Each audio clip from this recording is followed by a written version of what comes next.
ได้บ่เอาผู้ลานก็พอผู้ลานก็พอมันนักโอเคนั่นแหละเฮ็ดอันนั้นข้างในบ่ผักขวัญโดนมีพร้อมบ่อยากได้เจ้าบ่าวปลอมบ่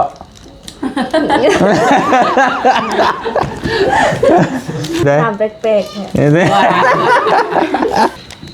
ตั้งใจรอถ่าอ้ายโดยเฉพาะได้บ่เนี่ยตามใจขนาดโอ้ยขอบใจหลายๆเนาะเพราะว่านาบ่าวเตียงทองเป็นผู้นำพาให้ผู้ใหญ่ฟังไทยหรือว่าลาวต่างประเทศรู้จักน้องในทุกมื้อนี้ก็อีกอย่างกันนาบ่าวก็เป็นคนใจดีแล้วก็เว้าม่วนก็เลยอยากถ่านาบ่าวเนาะก็บ่คิดนะว่าน้องเพิ่นสิรอเฮาป่านนี้เนาะ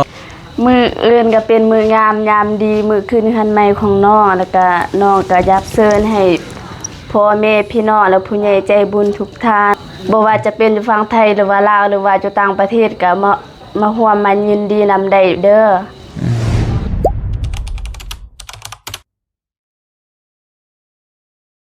ก็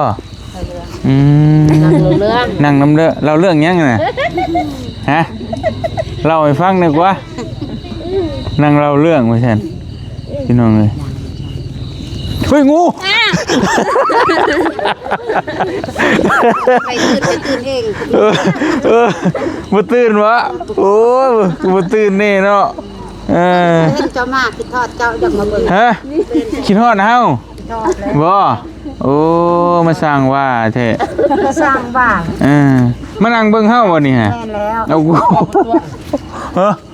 ตัวบ่คิดตัวบ่เบาน้องบ่คิดตัวหรอวะบ่ได้ตัวบ่ได้ตัวบ่ตัวบ่ได้มาเบิ่งนะแม่เปียกนั่งเนาะแม่ได้เปียกนั่งพอบ่เตียงว่ากำลังสิไปหาน้องบองพอดีเพิ่นนั่งจุ่มอยู่นี่พี่น้องเอ้ยเอาทักทายสบายดีเด้อตอนค่ำๆแรงๆนะมาพี่ก็ได้บ่พี่น้องเอ้ยเนาะโดยชมว่ายอมไปสิยอมอะไรผู้นี้ว่าสิมาซอยแมวคิดว่าสิมาซอยเวียกบ้านน้องบองบื้นผู้บ่บื้นผู้บ่ฮะเพิ่นเฮ็ดจังไดอยู่บ้านเก็บกาแฟโอ้ยเก็บกาแฟจังได๋มาขึ้นเฮือนน้องบองเก็บกาแฟมาแต่สวนค่ะเตียงตื่นเต้นเนี่ย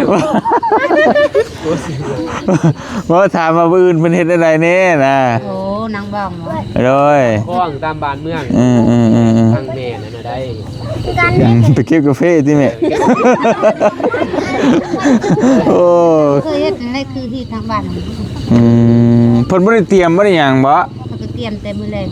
แน่แต่ว่าคือเงียบเนาะคือเงียบอยู่เนาะมาฉะนั้นนี่เขายังอาบน้ำทันกินข้าวจะหน่อยก็มาแม่อาบน้ำแล้วบ่นี่ยังโอ้ยังบ่อาบน้ำอยู่เก็บกาแฟบ่ โอ้ยันแต่บ่เชื่อเนาะเอามือมาอ้างอีกแม่นแล้วเชื่ออยู่ดอกเห็นว่าก็ได้เชื่อแล้วอันนี้กาแฟนั่งเห็นแล้วบ่เตียงแล่นบ่อ๋อปานนั้นผู้บ่โอ้โหมาแต่พูดบ่แม่นเลยใส่เว้าไปเป็นบ่ห้องมาเลยบ่ฝนนุ่งก็ได้โอ้ยน้ำก็ท่านได้อาบติยังจังค่อยจะว่ามีกินอยู่มีกินหยังเด้ว่ะใส่น้ำบ่อาบใช่น้ำบ่อาบบ่หยอกได้พี่น้องเนาะเฮาก็ท่านได้อาบคือกันได้ไปเบิดมื้อเลยยังบ่ได้อาบคือกันบ่เป็นหยังเนาะเข้ากันได้อยู่ต่างคนต่างบ่อาบพี่น้องเอ้ยร้อยอาบไผในอาบนั่นนี่บ่หนาวบ่บ่ดาวเคยอาบ90 โมงก็อาบ90 โมงก็มีอ๋อ11 โมงคืนก็ยังอาบยามเก็บกาแฟนี่เคยอาบ11 12 โมงบ่ยามเก็บกาแฟเก็บรับจ้างบ่หรือเก็บของเจ้าของเองบ่จ้างจ้างก็มีเก็บเพิ่นจ้างแบบไรน่ะโลเท่าไหร่น่ะโล 2,000โล 2,000ได้จักโลมื้อนึงบ่เคยไปบ่ ปล่อยไปลูก ปีนี้ยังบ่ทันไป ผู้หนึงตอบแบบนึงผู้หนึงตอบแบบนึงผู้นี้ได้ร้อยปลายผู้นี้บ่เคยไปผู้นั้นเลย ไปใกล้ไปซื้อไปเคยไป แล้วผู้ไว้ผู้ซ่าผู้เก็บไว้ก็ ร้อย ได้ ร้อยปลายก็ร้อยหนึงก็200,000ได้พี่น้องป๊อดโธ่ ซอย มันก็รายได้ดีได้นี่เนาะ มื้อนึงได้300,000ปลายก็มี อ๋อ 500,000ก็มี แล้วบ่ได้กินข้าวเลย มื้อละ500,000 อดเขาวอดน้ำเลย สองมื้อในล้านหนึงอ่ะเก็บกาแฟ เก็บเลย นี่บอกว่าเตียงว่า5เซนอดข้าวเลย เต็มเข้าแล้วเก็บไปนี่สิรอแล้วเขาจนบ่ยากนะความเก็บ กินข้าวเยอะ ห่าน ถนัดวันเท่าก็บ่กินตอนแรกก็เป็นเพน เอามันสิมีเฮงบ่เฉพาะเฮ้อเฮงนักก็ไว้บัดนี้ จัดบ่ได้กระเพศ โอ้ยกินไปน้ำเก็บไปน้ำบ่ได้บ่ จับตัวนี้เนาะตัวนี้กิน เก็บประเภทไปกายแห่ง3-4โมงคืนขี่รถขี่รถกันแจ้งสำนัก อ๋อ ลำบาก 500,000เพื่อเงิน500,000ต้องบ่กินข้าวแล้วว่ะ ตามในผู้เก็บไว้ก็ได้สำนั้นเก็บซากก็ได้แสนปลาย200,000มื้อ อื นึง ม เอาคนเฒ่าคนโอ้นี่ เท่าใช้คือท่านได้เท่าว่าออกไปเจ้า 30ปลายปี 30ปลายฮะก็บ่ได้ปานใดเนาะอีท่านได้เท่าเฮาก็30แหละเจ้าเท่าเฮาก็เท่าคือกันแล้วซั่นน่ะ โอ้ยสาวไป ป้าโทษจกแม่เพิ่นย่องชาวปลายหั่นจกแม่ ถ้าจะอาบน้ำเลยเห็นรถเขาจะมากันเล่น บ่โอ้ยกระบาปเด้ ทองมาพี่ทอดจากคุณ บ่อ๋อเว้าคักบ่นี่เด้อพี่น้องเอ้ยเว้าใหม่เด้อเว้าใหม่เด้อเว้าใหม่เด้อเจ้าว่าได้ก็เมื่อกี้นี่ขึ้นรถเฮามาได้ว่าจังไดก็ ทอด กินฮอดเล่นมาเบิ่งเลย แม่นแล้ว ป๊าโธ่เกือบว่าท่านได้ถอดอยู่พุ่นน่ะใส่กระปุก ใส่กระปุกมาเลยเหรอ ใช้มืออ้างเมื่อกี้นี่มาเก็บกาแฟเบิ่งดู แม่นนะเปื้อน โอ้ ล้าง เว้ย ล้างแล้ว เว้นกำลังสิหนึ่งเข่าจะกับทานเด้อกับทานมันกำลังสิหนึ่งเข่า พอหน้ายังทันนึ่งข้าวนะ บ่ หน้าบ้านน่ะ อืม จะมาแล้วก็เล่นมาเลยทางนี้ น้ำเลยเนี่ย นะ เนาะ เจ้า ยังบ่ได้กินข้าวช้ำ ยัง โอ้ กินข้าวจะได้น้ำประทันอาบ โอ้คักดีเออพี่น้องเอ้ย สิไปยุ่ง เนาะ เอามาเตะไทยอ่ะกู ไอ้กอง อะไรก็ อย่าเวลไทย อ้าวเจ้าก็จักอยู่ว่าเฮา เนี่ย เฮาเป็นหยังฉันเจ้าเล่นมาหาเฮาก็เจ้าหนีบ่รอดดอกกล้องอะ ยันว่าทองใจดีแล้วซอยลานเฮาหาจังเอามาเบิ่ง ลานเจ้าบ่นี่ ล้านนั่นแหละลูกป้าว่าล้านจะได้ นั่นแหละเจ้าย่านกล้องน่ะเจ้าฮู้อยู่ว่าเฮาเป็น น่าอาย เป็น นะเฮา เป็น YouTube นั่นนี่เขาคนกินไรบ่อยากให้ก็เห็นยูทูบจังได๋ก็สิว่าโอ้ยพี่มาแต่ใส่ อ้าวว้าเบิ่นไผสิไปถ่ายแต่คนงามก็ดอกมันก็คนเฮาก็คือกันเบิดนั่นแหล้ว นะ อืม ก็พอเข้ากล้องคนกินไรนี่จังได๋ก็สิญาติเบิ่งกล้อง คือกันนั่นแหละไปจริงๆงามคือสิได้ขากุดขาขาดเฮาก็ยังถ่ายมาเบิดเด้บ่เกี่ยวดอกอันนั้นพี่น้อง อันกันยันเท่านั้น แขวบ่มีเฮาก็ยังถ่าย โอ้ยพี่น้องเอ้ยเนาะขนาดว่าค่ำได้ได้นี่ กันบ่เคย ม่วนกุ๊บอยู่ นั่งเบิ่งพวกเจ้า บืนก็มานี่ได้บ่เฮือนน้องบองนี่ได้บ่ มาเพื่อนหลานก็มา มาซอยเลยเนาะมาตุ่มมาโฮมกันนั่นแหล้วพี่น้อง อื่น เอ้ย ก็หับประกามาลูกหลานเขาก็มา เป็นได้ผู้กลาง มาอย่างนั้น ไอ้กอง เด็กน้อยก็ยังบ่นอนอยู่เด้อเด้อก็ได้ ดึกอีซ้ำพักบ่ฮอด9โมงสำนี้8โมงก็ว่าดึก ท่าน มา ได้ นอนไว้แท้ ท่านได้เลิกบ่ ยังบ่ค่อยอยู่ฮอด11 12 ตาโธ่ คืนเขาอยู่ อยู่หยังก็ดอกกระเดียแท้ โอ้ยลำเรื่องแล้วสูบกอก สูบกอก สุบโอเล่าเรื่องในสุบกอก แม่นสูบกอก เล่าเรื่องก็คือแบบนั่งเว้า ซุ่มแซ่ เว้าพื้นชาวบ้านบ่ บ่ เออเห็นว่าเว้านั่งเว้าเว้ยแต่เก่านั่งเว้ากันมานี่นั่นมานี่นี่มานั่นได้แต่เก่าเลย บ่เคย บ่เว้ายังแฉเว้ายังแฉ โอ้ยก็เล่าเรื่องไปเลยบ่สิเล่ากัน เรื่องทุกข์ ไอ้ ความ สร้างก็เว้านั่นอันแล้วยามเอาเรื่องอัน เรื่องความทุกข์ความยากนี่ แม่น เนาะ แหละความทุกข์ความยากนั่นแหละ เบื่อเลยเนาะ ก็ว่าพี่น้องเอ้ย เขาก็หยอกเลยเขาหา บ่เป็นหยังเอ้าคันได้มาน่ะก็หาเหือหาแห้งนะกว่า เฮาซื้อน้ำมาให้หลานเจ้านี่แหละซื้อน้ำมาให้น้องบองนี่แหละเนาะมายุกกันแน่ชอยผู้ละแพ็คผู้ละไรเนาะได้มาราคาได้จะว่าชั้นว่าชีเด้อผัว บ่ขาดบ่นี่ ป้าหาเฮงแน่ป้าผู้เอาเฮงมาหลายทั้งนี้เนาะ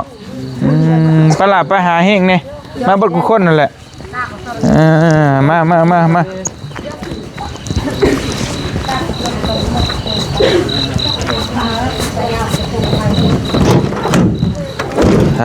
นี่แหละพี่น้องเอ้ยบ่เตียงซื้อน้ำมาซอยน้องบองไว้ต้อนรับแขกคน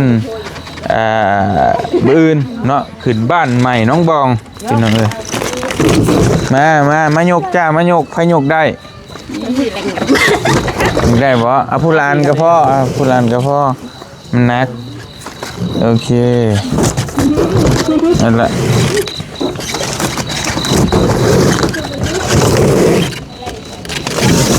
มายาย เดี๋ยวเบิ่บ่ ไผเบรกได้มาไผยกได้มา Dạo đây thực đệ đây Dạo đây cái em cả nhà yêu cho em Dạo đây เบิดแหละเบิดแล้วก็ยากไปเบิดแล้วบ่ไผยกได้บักล่ะ หมดเนาะ ฮะ ไป Nhục một bên ยกบ่เป็นย่าแล้วใช่ว่าสิเอาขนมให้กินอยู่ย่าแล้วแบบนี้มาฮะจ้างก็ไม่ได้กินน้ำดอกเวลาใส่นะขี้คร้านเวลาจะกินขนมนะเก่งแล้วซาดแบบนี้นะ Ai là đâu Ai làm gì nhau พี่เจ็บได้คือชูโอ้กระติบเด้อ ย่าบ่เป็นหยังบ่เป็นหยัง Mình nặng Chăng Tâm rệt Tâm ở ngày rệt ơi đặc rệt đừng đâu đặc rệt nào vậy đặc rệt bằng chơi มายกอันนี้มายกอันนั้นนี่แหละ บ้าแล้วก็เริ่ม แล้วซื้อร้านก็ได้ nhá ông đồng dạ dạ lên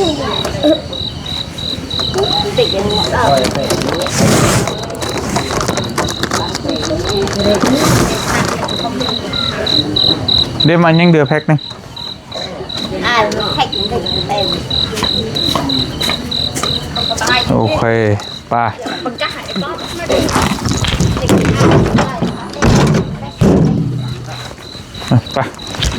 ไปเบิดแล้วจ้าไปขึ้นเฮือนเลย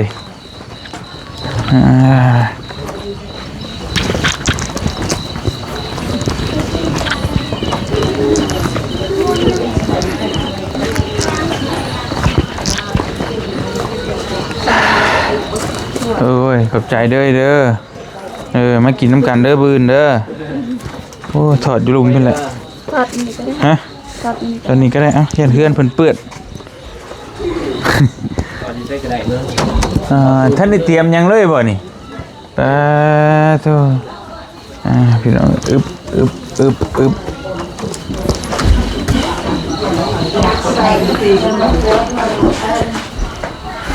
ให้มากินเป๊ปซี่ฮะเมื่อยโอ้นั่งลงเฉยเมื่อยกันนั่งกินบ่เอาจอกมาฮะเอาเมื่อยเฮงอีหลีนี่โอ้กระบาบเลยพี่น้องเอ้ยนักวะบ่นักคือเมื่อยใช่ไหมท่านได้กินข้าวบ่ฮะอะไรก็ยังไม่ทันได้กินข้าวบ่ท่านได้กินข้าวบ่ยังอยู่แต่พอเราจะว่าเมื่อยมาจะใช้มือนี่ช่วยกำลังปันข้าวก็เลยเห็นรถนาบาวมาก ำลังสิกินข้าว ปันข้าวเฮ็ดอันนี้ ใส่ถุงยาง ปั่นเขาอยากใส่ทุกอย่างนี่ทางเนี่ยไว้ข้าวเหนียวนะก็เมื่อยเนาะมาปั่นเขาสิเมื่อย กินบ่ขนมกินบ่ กินอยู่บ่กินไปเลยเดี๋ยวมา2กล่องบ่ละในหลังรถน่ะกระบาบน้องเพิ่นพี่น้องเศร้ากระบกกระบาบอยู่ได้หยังสุพี่สิน้องกินบื้นฮะได้หมู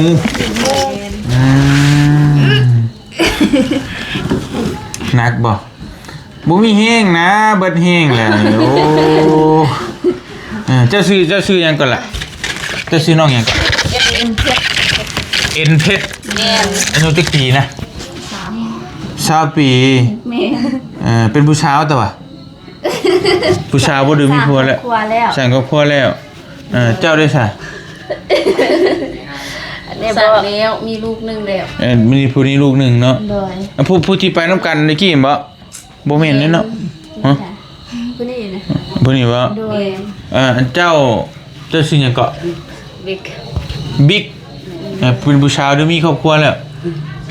มีครอบครัวแล้วโอเคลูกอีก1คนมีลูกผู้ละคนบ่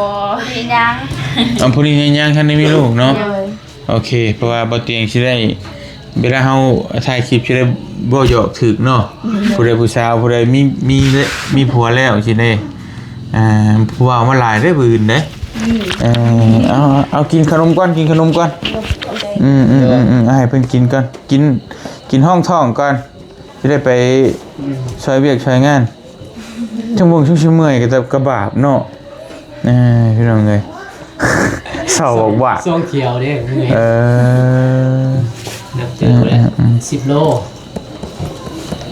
จ่ายติกลัวอะไรกลัวอะไรมันลิตรครึ่งนี่อันนี้นี่ลิตรครึ่งนี่ลิตรครึ่งนี่ก็3 ลิตร6 ลิตรบวกว่านะ6 3 3 6 9 3 ลิตรกินกระบะกินหน่อยมองกินเลยเสียงมวนเตรียมพร้อมแล้วว่าบืนสุดมีแล้วบ่สุดเผาเนาะสุดชนเผาเนาะสุดเผาเนาะมีแล้วเดี๋ยวตอดปอดเลยใส่ตะเลิศหนูเห็ดอันนั้นข้างในบ่มีผ้าขวัญข้างในบ่อะไรผ้าขวัญโดนมีพร้อมบ่อยากได้เจ้าบ่าวปลอมบ่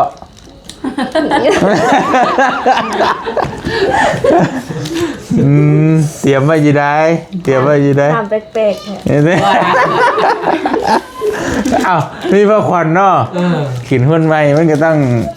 มีผ้าขวัญพร้อมโอ้มันก็คืออยู่ได้ไปแล้วแต่เนาะตอนนี้จะบ่าวปลอมก่อน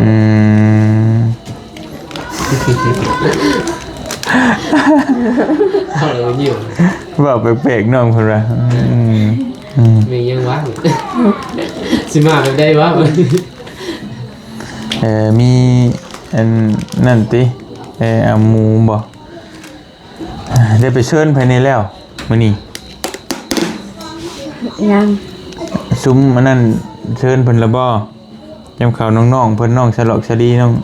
องดื่มเชิญแล้วก็ได้เซตหาอยู่น้องดอกน้องเดิมเลยโดยเพิ่นว่าได้ไดน้องเดิมเพิ่นก็ตอบว่าโดยแต่ว่าน้องสลีเพิ่นยังบ่ทันได้อ้อนแต่ก็บอกแล้วติโดยกินก่อนมีเฮียมีแห้งกันเรียกว่ากัน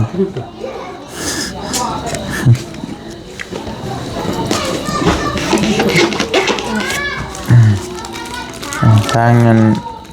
นี่ก็เป็นหมู่กันบ่นี่ก็หมู่บ่เอื้อยร้านใหญ่กว่าเดือดซาว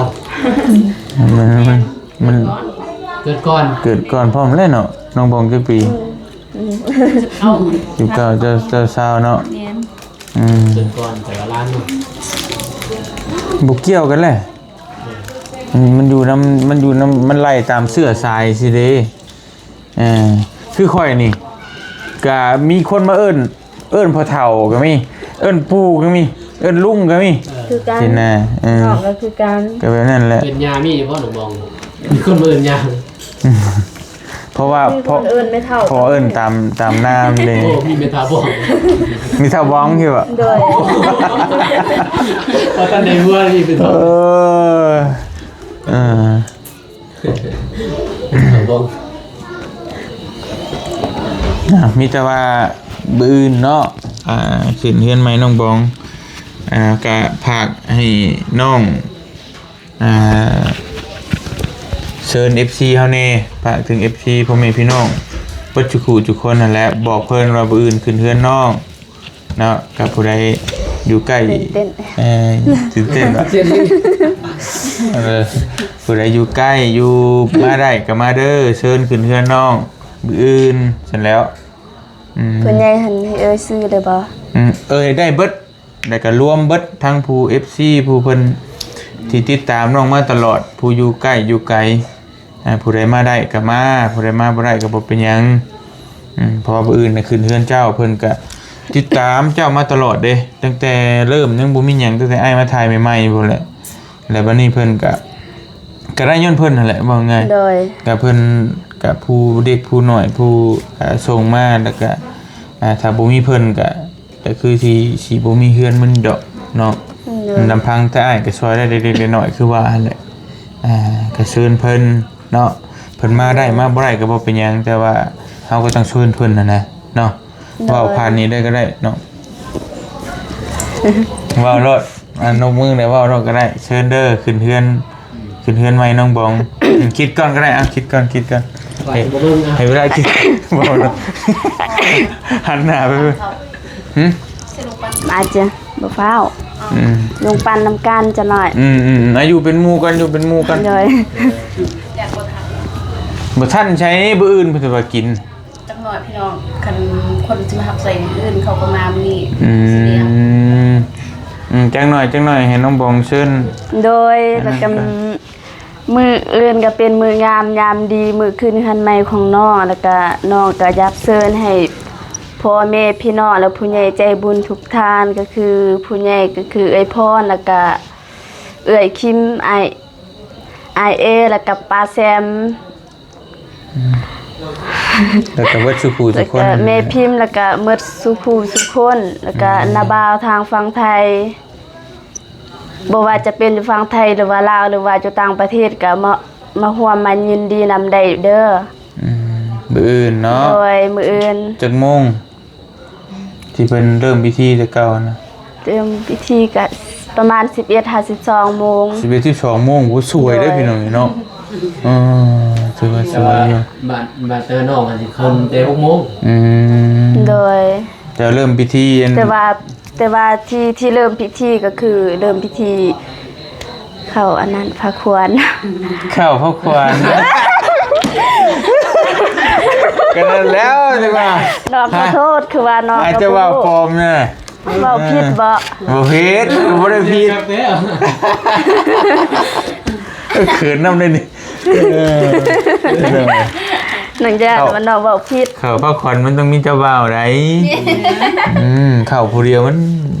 บ่ได้ได สิเอาเจ้าบ่าวมาแต่ไสนะ มันก็มีน่ะเนาะบ่ทันมี เดี๋ยวจัดจงใส่กล่องมาให้ โจมใหม่เนาะ ควันอยู่นะ ส่งของขวัญมาให้เลยเอาตอนเริ่มที่ว่าเข้าผ้าขวัญน่ะผูกแขนผูกหยังประมาณจักโมง11 โมงบ่ โดยประมาณ 11:12 โมงน่ะก็คือว่าทีมงานเข้ามาแล้วก็จัดเลยมีแต่ว่าจะถ่าทีมงานเข้ามาแต่ว่าถ้าสมมุติว่าจะจัดตอนเช้าก็ฟ้าวแน่เพราะว่าอยู่นี่ก็ยังมีเวียกสิมีเวียกเฮ็ดพอดีว่าเตรียมพร้อมแล้วก็คือว่าจะโทรหาทีมงานเข้ามาแล้วก็จัดเลย มีเวียกแน่แบบใดก็ เฮ็ดกิน เฮ็ดกิน โอเค หับใส่หมูในบ้านนั่นแหละหับใส่ บ้านเมืองมากินก้อนน่ะนะ โดย โอเคโอเคเข้าใจแล้วก็คือว่าน้องเพิ่นเว้าเพื่อไว้ว่าตอนเช้าก็จะมันจัดเตรียมบ่ทันเนี่ยมันหยังกัน เอาเป็นเวลาสวยๆ11 โมงพุ่นแหละเนาะ โดย ที่ว่าแม่นเริ่มรับแขกบัดนี้นะแต่ช่วงเช้าก็ยันมันชุนละมุนเพื่อนหนึ่งข้าวหนึ่งน้ำเฮ็ดอยู่เฮ็ดกินนั่นแหละ สปิดลมไปก่อน ตะกี้ก็เฮ็ดบ่ได้ใหญ่ปานนี้บ่ได้มีหยังบ่ บ่ได้มีหยังมีแต่ว่าขึ้นมานอนซื่อๆเอามือเอาวัน ที่ซื้อ เป็นพิธีชื่อตั้งใจรอถ่าอ้ายโดยเฉพาะได้บ่เนี่ย ตั้งใจขนาด โอ้ยขอบใจหลายๆเนาะตั้งไปเป็นเดือนปลายเนี่ย เนาะ โดย เอ้า เพราะว่า เพราะว่านาบาวเตียงทองเป็นผู้นำพาให้ผู้ใหญ่ฝั่งไทยหรือว่าลาวต่างประเทศรู้จักน้องในทุกมื้อนี้ อืม เป็นคนแรกที่นำพา โดย แล้วก็อีกอย่างกันนาบาวก็เป็นคนใจดีแล้วก็เว้าม่วน ก็เลยอยากทานนาบาว โอ้ยเนาะก็บ่คิดนะว่าน้องเพิ่นสิรอเฮาป่านนี้เนาะเพราะว่าทั้งระบ่าวก็เกรงใจหั้นนะเนาะย่านว่าทั้งน้องแบบว่าจะขึ้นอยู่แน่ตะกี้ก็คิดยากอยู่เฮาปัญญากพุ่นแล้วก็เลยว่าเพราะว่าบางคนก็รอได้บางคนก็รอบ่ได้เด้แต่ว่าเอาไปเฮ็ดเฮือนให้คนก็หลายแต่ว่าบางเทื่อเพิ่นรอบ่ได้ก็ให้เพิ่นขึ้นก่อนแต่ว่าก็บ่เป็นหยังดอกแต่ว่านี่เพิ่นก็รอคักรอนี่พี่น้องเห็นเนาะก็ขอบมุกขอบใจหลายๆพอดีตั้งแต่มื้อนั้นบ่เตียงเข้ามาหาน้องเพิ่นก็คิดอยู่ว่าสิได้เฮือนตอนเข้ามาหาน้องตอนสัมภาษณ์ว่าน้องความฝันอยากได้หยังจะได้ที่น้องว่าก็บ่คิดดอกเนาะแค่ว่าอยากได้ซื่อมันบ่ โดย เป็นน้องเองก็ต้องขอมุกขอบใจบ่แม่นตะบ่าวผู้เดียวเด้อก็คือน้องฮู้แหละทางทีมงานลาวใต้ก็แม่นอยู่ถ้าอ้ายเป็นคนนำพาแหละแต่ว่าถ้าเพิ่นก็จะมอบหมายให้ก็เพิ่นถ้าบ่มีเพิ่นมันก็สิบ่ละเอียดนะ โดย การที่ว่าตกแต่งนู่นนี่นั่นนี่ก็เพราะว่าเพิ่นกำกับตลอดก็ขอบมุกขอบใจทั้งเพิ่นนำหั่นแหละ โดย น้องบ่ว่าสิเป็นทั้งเบาตูนเบาเจ็บเบาโกนั่นแหละหลายคู่หลายคนที่ช่วยกันผู้เล็กผู้น้อยถือว่าขาดผู้ใดผู้หนึ่งมันก็บ่สมบูรณ์เนาะเพิ่นก็เฮ็ดด้วยใจเฉพาะเบาน้องนี่ก็แล้วเบาตั้งให้เป็นให้เพิ่นเป็นหัวหน้าทีมงานลาวใต้ โดย ให้เพิ่นรับผิดชอบมันนะเพราะว่าระเบาก็มันบ่ไหวเด้จ้ะคือน้องฮู้หั้นแหล้วจักไปทั้งใดทั้งยามันรับผิดชอบหลายก็ได้แบ่งหน้าที่กันเฮ็ดมีแต่ว่าโดนๆแล้วก็สิลงมาเทื่อนึงคือระเบาเคยบอกน้องตั้งแต่ตะกี้หั่นแหละก็ทั้งนั้นทั้งนี้ก็บ่ปะบ่ทิ่มแต่ก็โดนๆสิได้ลงมาเทื่อนึงเนาะแล้วก็เชิญเด้อพี่น้องเอ้ยแต่มื้ออื่นผู้ใดที่อยู่ใกล้หรืออยู่ไกลมาได้หรือมาบ่ได้ก็ตามเนาะก็อยากเชิญขึ้นบ้านใหม่น้องบองพี่น้องน้องเพิ่นก็ตั้งใจรอคอยตั้งใจท่าเบาเตียงลงมาก็ให้ขึ้นบ้านใหม่เพื่อเป็นสิริมงคลนะพี่น้องให้กับครอบครัวเพิ่นก็น้องเพิ่นก็ตั้งใจรอเนาะเบาเตียงก็ยากน้ำเมย์ช่วงนั้นก็เลื่อนไปเรื่อยๆนะครั้งแรกว่าสิลงมาตั้งแต่วันที่20กว่าเดือนก่อนๆพุ่นแหละแล้วก็ยาก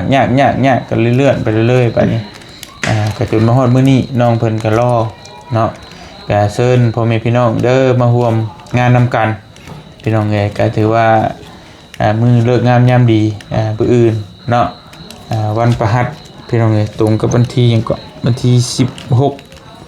16ตุลาคมพี่น้องเอ้ยเนาะมื้ออื่นเวลาประมาณ 10:00 นหรือ 11:00 นประมาณนี้ตอนสวยๆจังหน่อยมาผูกคอต่อแขนอวยพรให้น้องเพิ่นแล้วก็รับประทานอาหารเที่ยงพอดีน้ำกันเลยพี่น้องเอ้ยส่วนพิธีสิเป็นแบบใดนั้นเฮาก็ยังบ่ฮู้ถามมาเบิ่งน้ำกันเนาะเพราะว่าในบ้านนี่บ่เตียงก็บ่เคยมาจักเทื่อบ้านทงหวายนี่เคยไปแล้วบ้านน้องชลีแล้วก็ทางบ้านอลิงบ้านกำกอกบ้านน้องเดิมก็เคยไปแล้วแต่ว่าอยู่นี่ยังบ่เคยพี่น้องเอ้ยเนาะก็มาเบิ่งน้ำกันว่าเพิ่นสิเฮ็ดแบบใดก็คือสิกลัวทั้งน้องเดิมน้องเชอรี่เนาะเพราะว่าเพิ่นมีผ้าขวัญเด้เพราะว่าเพียน มันต้องมีอย่างสักอย่างอื่นมาเบิ่งน้ำกันพี่น้องเอ้ยเพื่อนน้องเพิ่นนี่ขึ้นมาผ่านมาบ่มีผ้าขวัญเนาะมีแต่ไปกินข้าวกินน้ำธรรมดาแล้วก็แล้ว อันนี้มีผักขวัญได้มาเบิ่งน้ำกันเด้อพี่น้องเด้อเพิ่นสิเฮ็ดแบบใดและสิใส่ชุดใดพ่อเดี๋ยวเบิ่งน้ำกันอาจจะมีเจ้าบ่าวปลอมได้อื่นนะ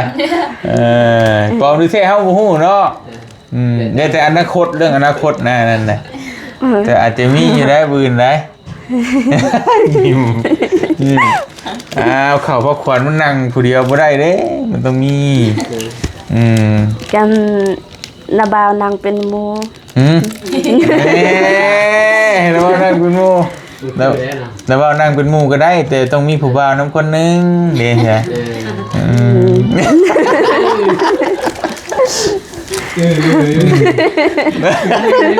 ช่น้าบ่าวเป็นหมูเจ้าบ่าวก็ได้เป็นหมูได้นั่งน้ำกันนี้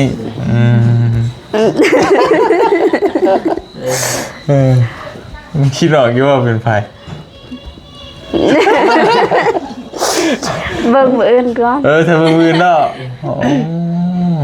มีการเซอร์ไพรส์เนาะมีการเซอร์ไพรส์สิแต่งตัวแบบไรใส่ชุดมาเลยบ่สุดชนเผ่าชุดชนเผ่าบ่โดยผู้ชายมีชุดชนเผ่าบ่มีแต่ว่าบ่ได้ตัดแน่นอนโดยผู้ชายก็ใช้ได้คือกันแต่ว่าบ่ได้ตัดแต่น้องมีบ่มียืมเขามาธรรมดาก็ได้แล้วแต่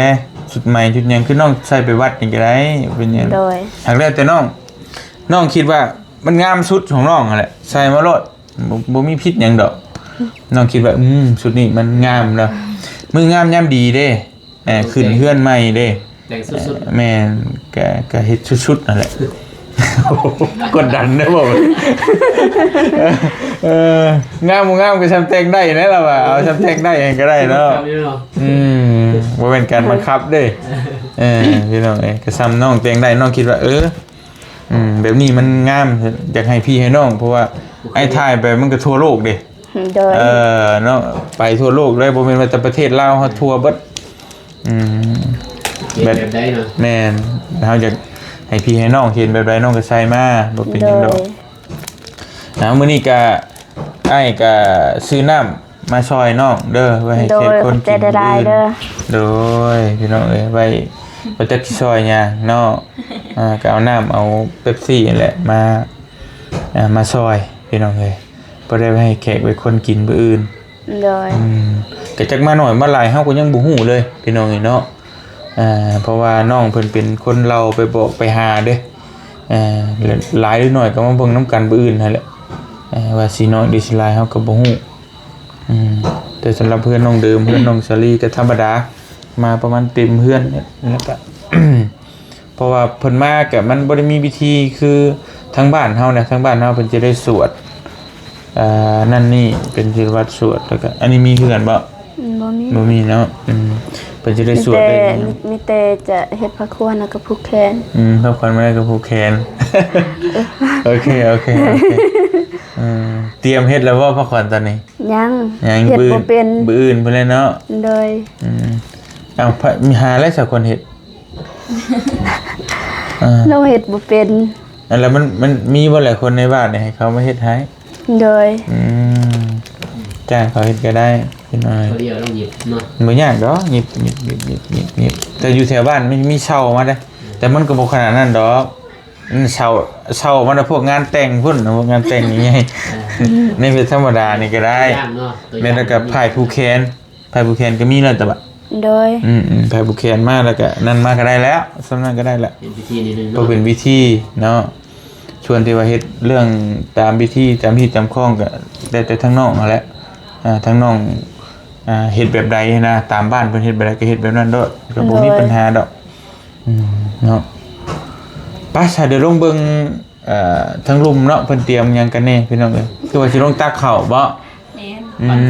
ปั้นข้าวใส่ถุงย่าง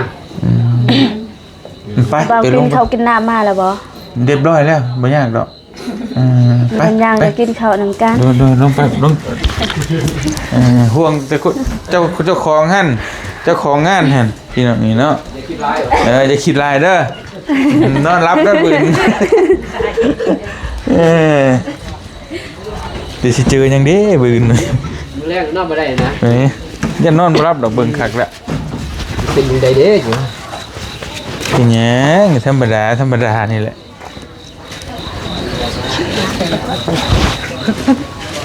สะอาดแต่ดัง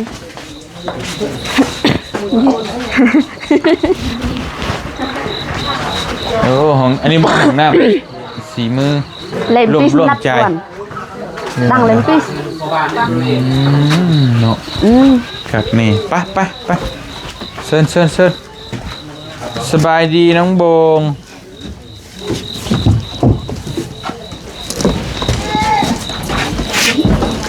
ใส่โอ้ปั้นเข้าโอเคใส่เบิ่งก่อน ขึ้นเลยเกือบก็ได้เปื้อน ฮะเพื่อนบ่ใส่เบิ่งดูหมักกระดูกก่อนหมักกระดูก อ๋อก็คือจกเข่าใส่ถุงพี่น้องเลยอันว่าเอาไว้กินบื้นบ่นี่นะ บ่มื้อนี้ เอาไว้กินมื้อนี้ ยังคนมาหักใส่มื้ออื่น โอ้มาเล่นกะหาผ้าเข่าผ้าปลาสู่เพิ่นกินไปสิบ่พี่น้องเลยเอาใส่หน่อย ปันน่ะ อันนี้เข่าบ่นี่นะ โดย เขา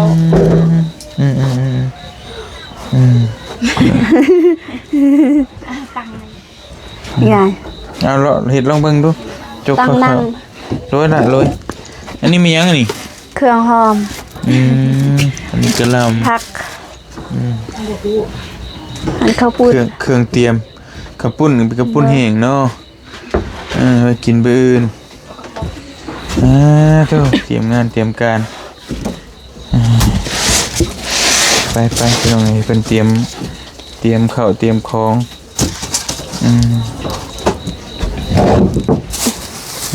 จกใส่ถุงนี่สิ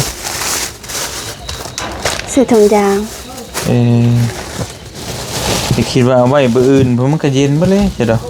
มื้ออื่นกับมื้อนี้ก็แซอันนั้นเด้ยังเข้า มื้ออื่นน่ะนึงบ่ โดย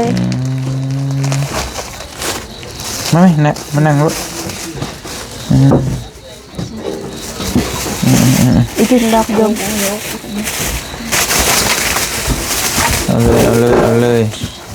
ช่วยกันเน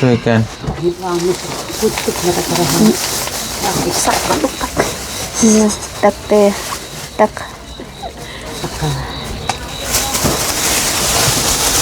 สิละพี่น้องอยู่บ้านบ่เตียงก็ช่วยกันเฮ็ดช่วยกัน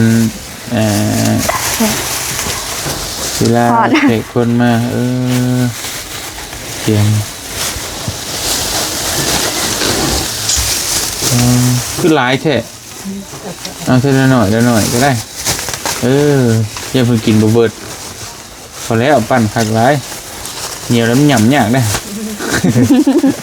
เหนียวค่าเขียวเด้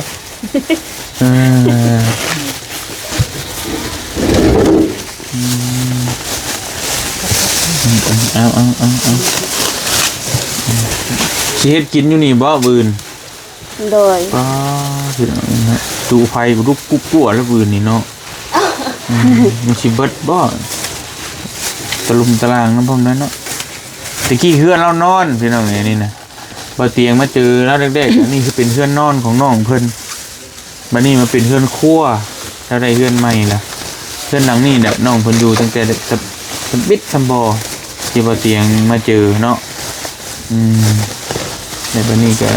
ได้เฮือนใหม่แล้วก็เป็นเฮือนครัวบ้านพี่น้องผู้ที่บ่ได้ติดตามมันใหม่ๆก็สิบ่ฮู้นะ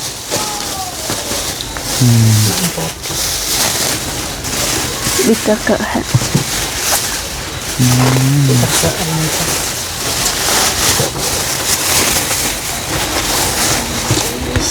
ร้อน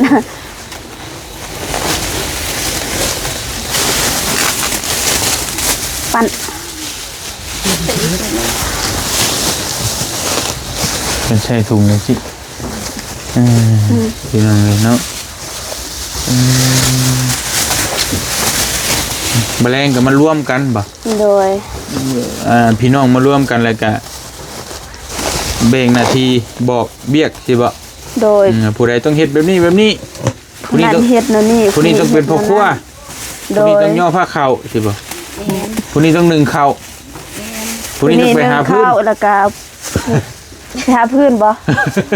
มีหามาเลยบ่ บ่ได้มีอันนี้ เออ มีแล้ว มีแล้ว แม่น เออ มีแต่ว่าผู้นี่เฮ็ดแนวนี้แล้วก็ผู้นั้นแบบว่าเฮ็ดข้าวคั่ว อืม ล้างเครื่องหอม ข้าวคั่วก็ท่านได้คั่วเดี๋ยวนี้ฮะ ยัง ไม่คั่วบื้อื่นเลย โดย ป้าที่หัวมุนอยู่แล้วบื้อื่น มื้อนี้น้องเฮ็ดบ่ทัน ก็บ่ามาเว้าเอาเมื่อวานนี้เลยพี่น้องเห็นว่าเตียงมาหาเมื่อคืนนี้เลยเอาน้องเพิ่นก็มื้อนี้เฮ็ดปุ๊บปั๊บก็ว่ายังบ่ได้เตรียมเครื่องเตรียมของเอ้ยเอาโอเคชายเดียวบ่เตียงก็บ่กวนน้องเพิ่นแหละให้น้องเฮ็ดเวียกเฮ็ดงานเด้ออ้ายก็สิกลับก่อนอ้ายก็สิกลับดำค่ำนะมีหยังอีกบ่ กับไว้เถอะ ก็ไว้เทว่าซั่นเนาะอาจจะลงถ่ายอยู่ข้างล่างแต่สิลงยันให้รบกวนน้องให้น้องเฮ็ดเวียกเฮ็ดงาน โด เนาะ ย สบายดี ถ่าอยู่ขึ้นมาถ่าอยู่ในเฮือนก็ได้นั่ง โอ้ยบ่อยากกวนน้องเฮ็ดเวียกไงนะพี่น้องเนาะ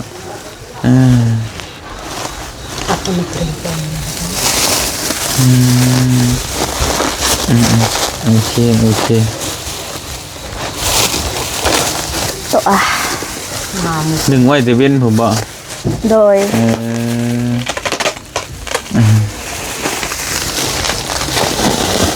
เปลี่ยนกันให้น้องนั่นจกน้ำเปลี่ยนกันแล้วเจ้าสาวมือโป้งแล้วอื่นเจ้าสาวมือใครบ่ได้เลย เดี๋ยวซะ โอ้ยเนาะ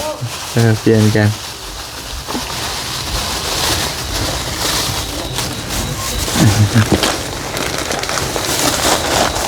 ตาชาเดียวบกวนน้องเด้อน้องเด้อให้น้องเฮ็ดเวียกเด้อ โดยนว่าสิกลับบ่ โดยอันลงไปนั่งดินถ่าอยู่ทั้งลุ่มถ่าก็ได้ให้น้องเฮ็ดเวียกเฮ็ดงานก่อน โดย พี่น้องเอ้ยเอาสบายดีป้าลุงนี่อึ๊บมาโอเคโอเคเอาสบายดีเด้อน้องเด้อ โดย เพราะว่าเฮา ไปดีเด้อ ยันคลิปมันยาวโพดนะไอ้ก็สิจบคลิปก่อนพี่น้องเอ้ยมาให้เพิ่นเฮ็ดเวียกเฮ็ดงานถ่าเดี๋ยวสิลงมานั่งลิ้นน้ำคนเฒ่าถ่าอยู่ทั้งลุมอันนี้อันพักเพิ่นเตรียมไว้มื้ออื่นอันนี้มีหยังข้าวข้าวสารพี่น้องอันนี้อีหยังต้มอะไรนี่คือต้มอะไรจ๊ะเอ๋ต้มไก่โอ้ต้มไก่บ่ โดย โอเคโอเคไปบ่จะกวนน้องเพิ่น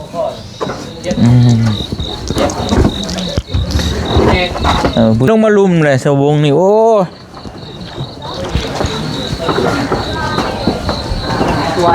ไป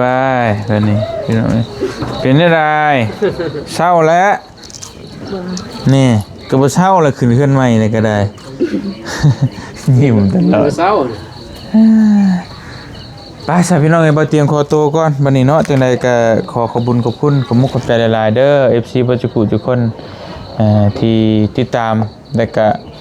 ให้กำลังใจและก็ช่วยเหลือน้องเพิ่นจนเฮือนซานจนแล้วมาพี่นำมาแล้วมันนั่นเนาะมุกขอบใจทั้งบ่าวนงและซอยน้องเพิ่นจนแล้วจนทั่วเด้อเนาะทีมงานเราก็ดาวใต้เฮาเก่งหลายพี่น้องเอ้ย FC เพิ่นก็ย่องได้ป้อเฮ็ดห้องน้ำห้องหยังก็ลุยเองเลยเพื่อนน้องสาลีว่าซั่นสุดยอดหลายพี่น้องเอ้ยเนาะบื้นมาเบิ่งมาชมนํกันว่าบรรยากาศขึ้นเฮือนใหม่น้องบองนี่สิเป็นแนวใดบ่เตียงก็บ่เคยมาจักเทื่อพี่น้องเอ้ยอยู่ในบ้านห่างกันเนาะมาเบิ่งนํกันพี่น้องเอ้ยบื้นเจอกันเด้อพี่น้องเด้อมื้อนี้ขอตัวไปรับไปนอนไปพักไปพรก่อนอยู่ดีมีแฮงสบายดีพี่น้องเอ้ยบ๊ายบาย